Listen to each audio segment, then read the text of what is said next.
ನಮಸ್ಕಾರ, ನಾನು ಶ್ರೀನಿವಾಸ್ ಮಾತಾಡ್ತಾ ಇದ್ದೀನಿ ವಿಷ್ಣು ಅಗ್ರಿಕಲ್ಚರ್ ಪ್ರಾಪರ್ಟೀಸಿಂದ. ಒಂದು 2 ಎಕರೆ ತೋಟ ಸೂಪರಾಗಿರೋ ಒಂದು ತೆಂಗಿನ ತೋಟ ತೋರಿಸ್ಕೊಡ್ತೀನಿ ಬನ್ನಿ, ವಿತ್ ಸಪೋಟ ಮತ್ತು ಮ್ಯಾಂಗೋ ಇರೋವಂಥದ್ದು. ಒಂದು ಓನರು ಅಂದರೆ ಲೇಬರ್ ಕಮ್ ಓನರ್ ಇರ್ಬೋದೇನೋ, ಹಳ್ಳಿ ರೀತಿ ವಾತಾವರಣ ಇರೋ ಒಂದು ಮನೆ ಮಾಡ್ಕೊಂಡಿದ್ದಾರೆ ವಾಸ ಮಾಡೋದಕ್ಕೆ, ಒಂದು ಚಿಕ್ಕದಾಗಿ.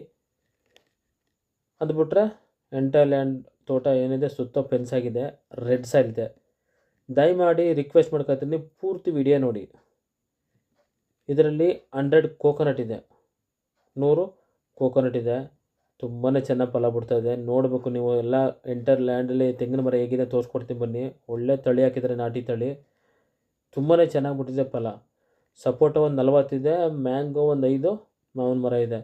ಮ್ಯಾಂಗೋ ಒಂದು ಬೋರ್ವೆಲ್ ಇದೆ ಎಂಟರ್ ಲ್ಯಾಂಡ್ಗೆ, ಅದೊಂದೇ ಬೋರ್ಲು. ನೀರು ತುಂಬಾ ಚೆನ್ನಾಗಿ ಸಪ್ಲೈ ಮಾಡ್ತಾಯಿದ್ದಾರೆ, ಒಳ್ಳೆ ನೀರಿದೆ. ಕೆಂಪು ಮಣ್ಣು.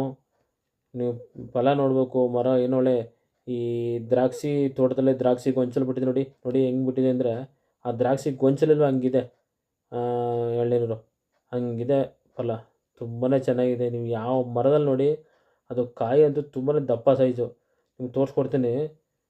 ತುಂಬಾ ಒಂದೊಳ್ಳೆ ಫಲ ಬಿಡ್ತಾರಂಥದ್ದು.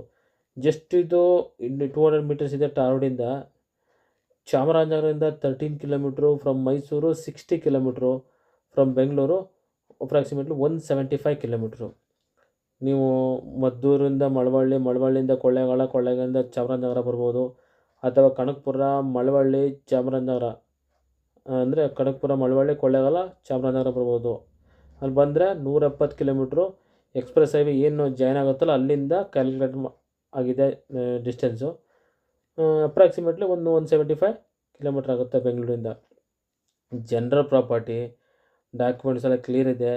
ನಿಮಗೆ ಏನು ಡಾಕ್ಯುಮೆಂಟ್ಸ್ ಬೇಕು ಅದನ್ನು ನಿಮಗೆ ರಿಜಿಸ್ಟ್ರಿಗೆ ಒದಗಿಸ್ಕೊಡೋ ಜವಾಬ್ದಾರಿ ನಮ್ಮದು. ಲೀಗಲ್ಗೆ ಪ್ರತಿಯೊಂದು ಡಾಕ್ಯುಮೆಂಟ್ಸನ್ನು ಕೊಡೋಣ. ತುಂಬಾ ಚೆನ್ನಾಗಿದೆ ತೋಟ, ನೋಡ್ತಾ ಇರ್ಬೇಕು. ಸುತ್ತ ಹಚ್ಚ ಹಸಿರಿದೆ. ಪ್ರೈಸ್ ಬಂದು ಪಾರ್ಟಿ ಹೇಳ್ತಿರೋದು ಟೋಟಲ್ ಓವರಾಲ್ ಜಮೀನು 82 ಲ್ಯಾಕ್, ಅದೇ ಫೈನಲ್ ಅಂತ ಇದ್ದಾರೆ. ಕುಂತ್ಗಾರೆ ಸ್ವಲ್ಪ ನೆಗೋಷಿಯಬಲ್ ಆಗ್ಬೋದು. ಒಂದು ಬೋರ್ ಇದೆ, ಒಂದು ಕೃಷಿ ಹೊಂಡ ಮಾಡಿದ್ದಾರೆ. ಕೃಷಿ ಹೊಂಡ ಮಾಡಿ ನೀರನ್ನು ಸ್ಟಾಕ್ ಮಾಡ್ತಾಯಿದ್ದಾರೆ. ಇದು ಕೃಷಿ ಕುಟುಂಬ, ಮೊದಲಿಂದ ಮೂಲದಿಂದ ಕೃಷಿ ಮಾಡ್ಕೊಬರ್ತಾರದು ಕುಟುಂಬ. ಇದರಿಂದ ತುಂಬಾ ಚೆನ್ನಾಗಿ ಮಾಡಿದ್ದಾರೆ ಕೃಷಿ. ನೋಡಿ ಸಪೋಟ ಎಲ್ಲ ಫಲ ಬಿಟ್ಟಿದೆ, ಸಪೋಟ ಎಲ್ಲ ಹಣ್ಣುಗಳು ಎಲ್ಲ ಬರ್ತಾಯಿದೆ. ಓನರ್ ಹೇಳ್ತಾ ಇದ್ದಾರಲ್ಲ 82 ಲ್ಯಾಕ್ ಟೋಟಲ್ ಓವರಾಲ್ 2 ಎಕರೆಗೆ 82 ಲ್ಯಾಕ್ ಅಂತ ಹೇಳ್ತಿರೋದು. ಡೈರೆಕ್ಟ್ ಓನರ್ ಸಿಟ್ಟಿಂಗ್ ಮಾಡ್ಕೊಳ್ಳೋಣ, ನಮ್ಮದು 2% ಕಮಿಷನ್ ಇರ್ತದೆ. ಕುಂತ್ಕೊಂಡ್ರೆ ಅಂದರೆ ಓನರ್ ಹತ್ರ ಸಿಟ್ಟಿಂಗ್ ಮಾಡ್ಕೊಂಡ್ರೆ ಸ್ಲೈಟ್ಲಿ ನೆಗೋಷಿಯಬಲ್ ಆಗೋದು. ತುಂಬ ನೆಗೋಷಿಯಬಲ್ ಇಲ್ಲ ಅಂತಾರೆ. ನೋಡೋಣ ಎದುರುಗಡೆ ಕುಂತ್ಕೊಂಡಾಗ.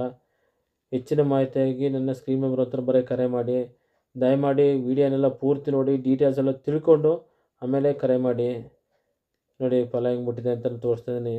ನೋಡಿ ಚಿಕ್ಕ ಮರ ನೋಡಿದ್ರೆ ನೋಡಿ ಎಳ್ನೀರು ಹೆಂಗಿದೆ, ಎಷ್ಟು ದಪ್ಪ ಇದೆ ಸೈಜು ಕಾಯಿ ಎಳ್ನೀರೆಲ್ಲ.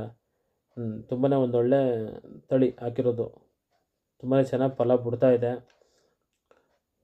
ಎಂಟೈರ್ ವೀಡಿಯೋನ ನೋಡಿ ದಯಮಾಡಿ. ಡೀಟೇಲ್ಸ್ ಎಲ್ಲ ಕೂಡ ವೀಡಿಯೋಲ್ಲೇ ಹಾಕಿರ್ತೀನಿ. ಕೆಲವೊಬ್ಬರು ವೀಡಿಯೋನೇ ಸರಿಯಾಗಿ ನೋಡೋಲ್ಲ, ತಕ್ಷಣ ಫೋನ್ ಮಾಡೋದು, ಮತ್ತೆ ಎಲ್ಲನೂ ಕ್ವಶನ್ ಕೇಳೋದು. ಮರ ಎಷ್ಟಿದೆ, ಡಿಸ್ಟೆನ್ಸ್ ಎಷ್ಟಿದೆ, ರೇಟ್ ಏನು ಅಂತ ವೀಡಿಯೋಲ್ಲೇ ಹಾಕಿರ್ತೀನಿ, ಡೀಟೇಲ್ಸ್ ಎಲ್ಲ ಹಾಕಿರ್ತೀನಿ. ನಾನು ಹಾಕಿಲ್ಲ ಅಂದರೆ ಬೇಕಾದ್ರೆ ನೋಡೋಣ, ಅದು ಹಾಕಿದರೂ ಕೂಡ ಪದೇ ನಿಮ್ಗೆ ಹೇಳಿದ್ರೆ ಪ್ರಯೋಜನ ಏನು. ನೋಡಿ ಮರ ಹೆಂಗೆ ಫಲ ಬಿಟ್ಟಿದೆ ಅಂತ, ತುಂಬಾ ಚೆನ್ನಾಗಿದೆ. ನಾನು ತಮ್ಮಲ್ಲಿ ರಿಕ್ವೆಸ್ಟ್ ಮಾಡ್ಕೊಳ್ಳೋದು ಅದನ್ನೇ, ವೀಡಿಯೋಸ ಕ್ಲಿಯರಾಗಿ ನೋಡಿ, ಡೀಟೇಲ್ಸು ಹಾಕಿರ್ತೀನಿ. ಕೇಳ್ದನ್ನೇ ಪದೇ ಕೇಳೋ ಬದಲು ವೀಡಿಯೋಲ್ಲೇ ಡೀಟೇಲ್ಸ್ ಹಾಕಿರ್ತೀನಿ, ನೋಡ್ಕೊಳ್ಳಿ. ಇಷ್ಟೆಲ್ಲ ಎಡಿಟ್ ಮಾಡಿ ವೀಡಿಯೋಲ್ಲಿ ಡೀಟೇಲ್ಸ್ ಎಲ್ಲ ಹಾಕೋದು ಏನು ಪ್ರಯೋಜನ ಹೇಳಿ ನೀವೇ. ದಯಮಾಡಿ ಬೇರೆ ಹೆಚ್ಚಿನ ಮಾಹಿತಿ ಕರೆ ಮಾಡಿ. ನಮಸ್ಕಾರ, ಥ್ಯಾಂಕ್ಸ್ ಫಾರ್ ವಾಚಿಂಗ್, ಧನ್ಯವಾದಗಳು.